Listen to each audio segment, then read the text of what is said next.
صلی اللہ علیہ وسلم کسب الحلال فریضۃ بعد الفریضہ وقال علیہ الصلاۃ والسلام الحلال بین والحرام بین او کما قال علیہ الصلاۃ والسلام۔ محترم حضرات، میں نے دو روایتیں آپ کے سامنے پڑھی ہے۔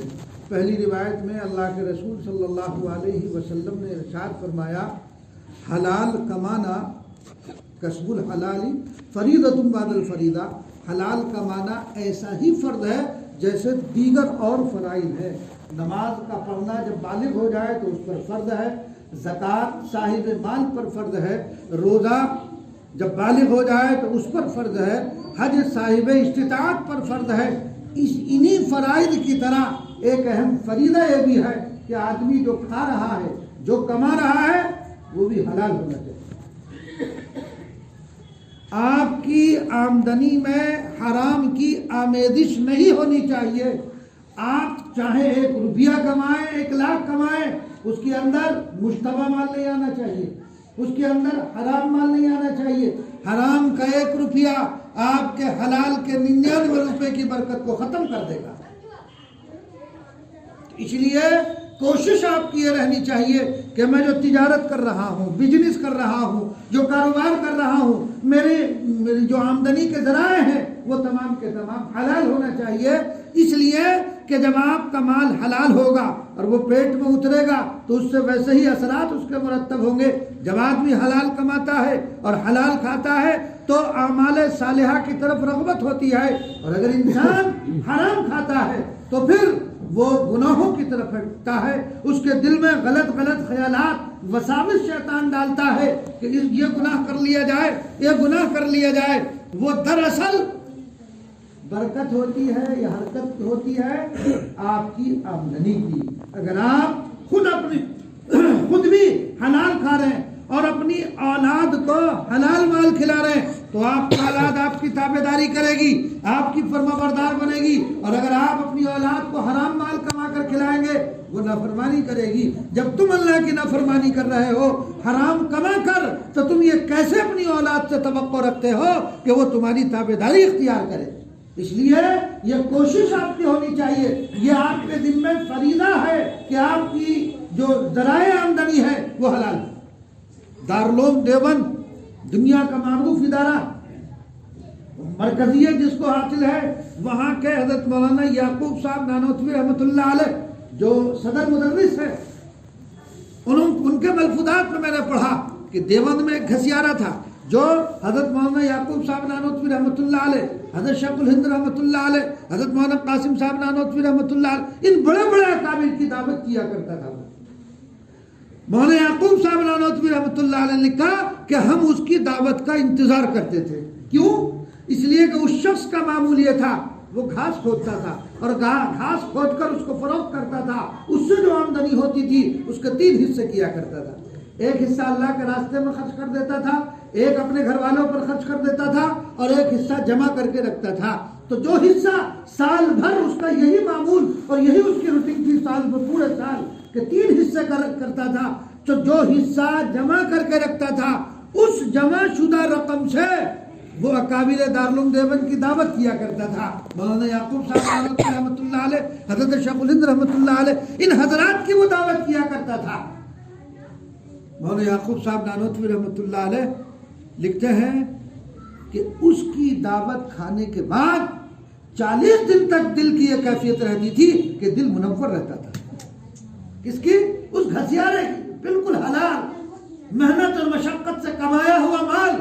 تو فرماتے ہیں کہ ہم اس بٹیارے کی، اس گھاس والے کی دعوت کا انتظار کرتے تھے کہ کب وہ وقت آئے ہم اس کی دعوت کھائیں، اس لیے کہ اس کی دعوت کھانے سے دل میں نورانی کیفیت پیدا ہو جاتی تھی۔ برخلاف اس کے ایک مرتبہ چند لڈو کہیں سے آ گئے حضرت کے پاس، اور وہ لڈو حضرت نے کھا لیے، دل میں بے چینی شروع ہو گئی، برے خیالات آنے شروع ہو گئے۔ حضرت نے فرمایا کہ جو لڈو آئے تھے وہ کہاں سے آئے، تحقیق کی جائے۔ معلوم ہوا جب تحقیق کی گئی تو پتہ چلا کہ وہ لڈو مال حرام کے تھے۔ تو دیکھا حلال کا اثر الگ ہے، حرام کا اثر الگ ہے، تو آپ حلال کھائیں گے اس کے اثرات الگ مرتب ہوں گے، اور حرام کھائیں گے تو اس کے اثرات الگ مرتب ہوں گے۔ اس لیے یہ کوشش ہونی چاہیے آپ کی طرف سے کہ مال حلال ہم کمائیں۔ رہی یہ بات کہ حلال کہاں ملے گا، ایسا نہیں ہے، ایسا نہیں ہے۔ اللہ تبارک و تعالیٰ نے جب ایک چیز کو حلال قرار دیا، وہ آپ تلاش کریں گے مل جائے گا، ضرور ملے گا، محنت اور مشقت کریں گے ملے گا۔ روزی کا وعدہ اللہ نے کیا ہے۔ اب اللہ تبارک و تعالیٰ سے جیسی تم مانگنا چاہتے ہو ملے گی، کیوں نہیں ملے گی، کیوں نہیں ملے گی؟ جانور بھوکا اڑتا ہے لیکن جب اپنے گھونسلے کی طرف واپس آتا ہے تو اس کے پوٹے بھرے ہوئے ہوا کرتے ہیں۔ تو جب اللہ ایک جانور کو روزی دے سکتا ہے، آپ کو کیوں نہیں دے گا؟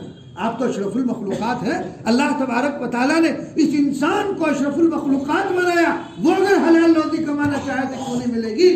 ضرور ملے گی، لیکن ہماری طرف سے کوشش تو ہونی چاہیے۔ جی جب اللہ اور خداوند قدوس کی طرف سے غیبی اعانت ہوتی ہے، پھر جب انسان یہ نیت کر لے گا، تہیہ کر لے گا کہ چٹنی روٹی کھا لوں گا، مال حرام نہیں کھاؤں گا، حلال کھاؤں گا، تو اللہ تعالیٰ اس کو حلال ہی کھلوائے گا۔ یقین ہونا چاہیے انسان کا۔ ایک مرتبہ کا واقعہ لکھا ہے، چند ڈکیت ایک جگہ بیٹھے ہوئے تھے، دو درخت تھے، ایک سرسبز درخت تھا، ایک سوکھا درخت تھا۔ جو سوکھا درخت تھا، سرسبز درخت پر سے ایک چڑیا اڑتی ہے اور وہ گھونسلے وہاں، جو سوکھا درخت ہے اس پر ایک گھونسلہ ہے، وہ بار بار ادھر آتی ہے، پھر ادھر جاتی ہے، پھر ادھر آتی ہے۔ تو جو ڈکیت وہاں پر بیٹھے ہوئے تھے، اس کے جو سردار تھے، ڈکیتوں کا جو سردار تھا، اس ڈکیتوں کے سردار نے دیکھا کہ چڑیا بار بار ادھر سے ادھر کیوں اڑ رہی ہے، تو وہ اس سوکھے درخت پر چڑھا۔ چڑھنے کے بعد کیا دیکھتا ہے؟ ایک گھونسلہ ہے، اس گھونسلے کے اندر جو ہے ایک سانپ ہے جو اندھا ہے۔ چڑیا اڑتی ہے، سرسبز درخت پر جاتی ہے، وہاں سے پتا توڑ کر لاتی ہے اور اس کے منہ میں، سانپ کا منہ کھلا ہوا ہے، اس کے منہ میں لا کر ڈال دیتی ہے۔ دیکھ رہے آپ اللہ تبارک و تعالیٰ نے اس کی روزی کا انتظام کیسے کیا۔ تو روزی کا انتظام کرنا اللہ کا کام ہے۔ ہم ارادہ تو کریں کہ اللہ ہم حلال روزی کھائیں گے، حرام نہیں کھائیں گے۔ جب آپ یہ تہیہ کر لیں گے، اللہ آپ کو حلال ہی کھلائے گا، حرام نہیں کھلائے گا، حرام سے بچا دے گا آپ کو۔ تہیہ کریں۔ جنید بغدادی رحمۃ اللہ علیہ کے ایک شاگرد ہیں، وہ نکلے، جنگلات کا سفر ہے۔ دیکھو اللہ تعالیٰ سے جب انسان جیسی نیت کرتا ہے، خداوند قدوس اس کے لیے وہی اسباب مہیا کر دیتے ہیں۔ تو وہ نکلے، اور نکلنے کے بعد جنگلات کا سفر ہے، کھانے کے لیے کوئی سامان موجود نہیں ہے، بھوک لگتی ہے، ایک انجیر کا درخت نظر آتا ہے۔ انہوں نے سوچا کہ چلو یہ انجیر کا درخت توڑ کر میں اپنی بھوک کو جو ہے اس کے ذریعے سے ختم کر لوں۔ چنانچہ جب یہ انجیر کی طرف جب گھر سے نکلے تھے، یہ دعا کر کے نکلے تھے اور یہ تہیہ کر کے، اے اللہ مجھے مال حلال کھلائیے گا، حرام سے میری حفاظت فرمائیے گا۔ چنانچہ جب وہ انجیر کے درخت کی طرف ہاتھ بڑھاتے ہیں انجیر کو توڑنے کے لیے، تو وہاں سے آواز آتی ہے۔ کیا آواز آئی؟ اس درخت سے یہ آواز آئی کہ میں ایک یہودی کی ملک ہوں اور مالک کی اجازت کے بغیر اس پھل کو توڑ کر کھانا تمہارے لیے صحیح نہیں ہے۔ انہوں نے فوراً ہاتھ کو روک دیا۔ دیکھا اللہ تبارک و تعالیٰ نے قوت گویائی عطا فرما دی درخت کو، کہ ان کو چونکہ وہ تہیہ کر چکے تھے کہ مال حلال کھاؤں گا، حرام نہیں کھاؤں گا، خداوند قدوس نے بچا لیا۔ تو اگر آپ بھی یہ نیت کریں گے اور اس جذبے سے گھر سے نکلیں گے، اے اللہ مجھے حلال دیجیے گا، حرام سے میری حفاظت فرمائیے گا، تو خداوند قدوس آپ کو حلال ہی دیں گے انشاءاللہ۔ یہ نہیں کہ آپ کو حرام دیں گے۔ آپ کوشش تو کریں، لیکن ہم کوشش نہیں کرتے۔ بہت سے لوگ بینکوں سے لمٹیں کرا لیتے ہیں، لون لے لیتے ہیں کاروبار کو بڑھانے کے لیے، بزنس کو بڑھانے کے لیے۔ یہ نہیں دیکھتے کہ ہم بینک کے ساتھ جو معاملہ کر رہے ہیں وہ کیسا ہمارا سودی معاملات ہے۔ جب سود آپ کی آمدنی کے اندر جو ہے وہ شامل ہو جائے گا تو پھر وہ ساری برکت کو لے اڑے گا۔ اور میں نے ایسے لوگوں کو دیکھا ہے جنہوں نے لمٹیں کرائی بینک سے، وہ اجڑ گئے، گھر بھی بک گیا ان کا، اور آج وہ کرائے کے گھر میں رہ رہے ہیں، کھانے کا ان کے پاس کھانے کے لیے اسباب مہیا نہیں ہے۔ تو جب تم اللہ کی نافرمانی کرو گے جس پر اللہ کی بغاوت اور اللہ کا اعلان جنگ ہے اللہ کی طرف سے جس کام پر، وہ کام جب تم کرو گے تو پھر تم جو ہے پھل پھول جاؤ گے۔ فیکٹریاں لگا کر تم یہ سوچو گے کہ ہماری ہزارہا فیکٹریاں ہیں اور ان فیکٹریوں میں ہمارا اتنا نہیں۔ جو آدمی سودی لین دین کرتا ہوگا، حدیث میں ہے اللہ کے رسول صلی اللہ علیہ وسلم نے ارشاد فرمایا، اس کا لینے والا، اس کا دینے والا، اس پر گواہ بننے والا، جو بھی جس طرح سے بھی تعاون اگر اس میں ہو رہا، گناہ میں سب برابر ہے۔ تو اس لیے اپنی آمدنی کے ذرائع کو حلال بنائیے۔ حرام جو ہے اگر کروڑ بھی آپ کے سامنے آ رہے ہو تو ہرگز جو ہے اس کو قبول نہ کیجیے کہ یہ بھائی ہمیں تو حلال چاہیے۔ ایک روٹی ہو حلال کی ہو وہ اس سے بہتر ہے جو نان و مرغن بنا ہوا ہے اور وہ حرام کا ہے، وہ آپ کے پیٹوں میں اترے گا۔ نتیجہ کیا ہوگا؟ اللہ کے رسول صلی اللہ علیہ وسلم نے ارشاد فرمایا، بہت سے انسان پراگندہ حال ہے اور اللہ کے سامنے ہاتھ پھیلائے ہوئے یا رب پکار رہے، مگر ان کی دعا حلق سے اوپر نہیں جاتی ہے، اس لیے کہ ان کا کھانا حرام، ان کا پینا حرام، ان کا لباس حرام۔ اور یہ بھی حدیث میں ہے کہ جو جسم حرام سے پلا اور بڑا ہو وہ جہنم کا زیادہ مستحق ہے۔ حجاج ابن یوسف کے دور میں صوفیہ کی ایک جماعت ہے اور وہ مستجاب الدعوات ہے، وہ صوفیہ کی جماعت مستجاب الدعوات کہتے ہیں جو دعا مانگے قبول ہو جاتی ہے۔ تو حجاج ابن یوسف کو یہ فکر لاحق ہوئی کہ کہیں اس جماعت نے میرے خلاف بد دعا کر دی تو میں تباہ اور برباد نہ ہو جاؤں، لہذا ان کی بد دعا سے بچنے کا طریقہ اس نے نکالا کہ سب کی دعوت کر دی۔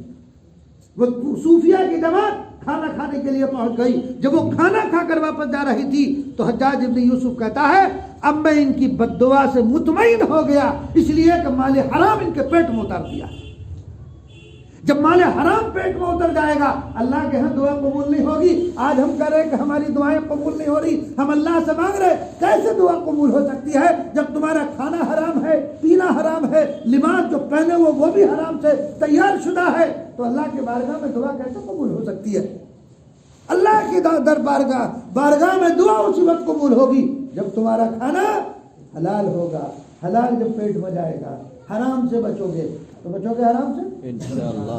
یہ تہیہ کریں اور اپنی اولاد کو بھی یہ وصیت کریں کہ بیٹا ایک روٹی کے برابر کما لینا مگر حلال کمانا، حلال کھانا، حرام نہ خود کھانا نہ اپنی اولاد کے پیٹ میں حرام کا لقمہ داخل کرنا۔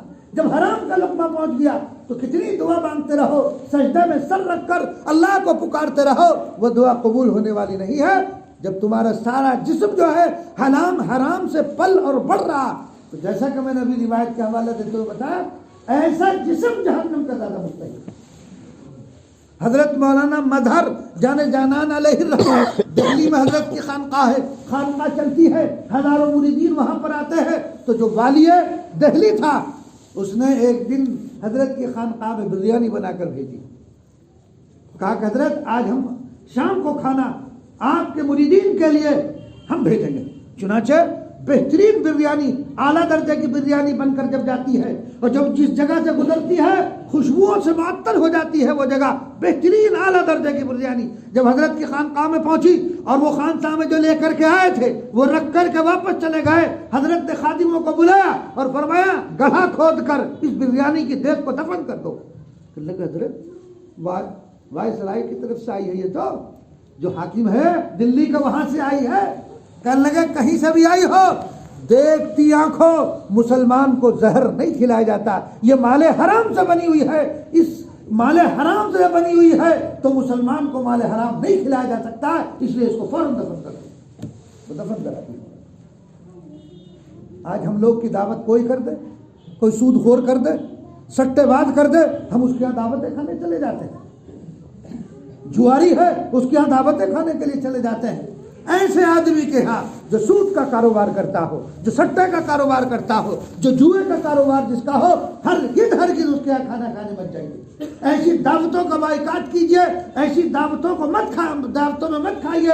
آپ گھر کی چٹنی روٹی سے پیٹ بھر لیجیے، ایسے مرغن سے دور رہیے۔ لیکن نہیں، کوئی بھی جو ہے سود خور دعوت کر دے دوڑ کے جاتے ہیں، اس لیے کہ وہاں مرغا ملے گا، بکرا ملے گا، چکن ملے گا، فرائی ملے گی، ہے وہاں چلے جاتے ہیں۔ نہیں، بائیکاٹ کر دو۔ اچھا کا میں تھائی لینڈ میں تھا،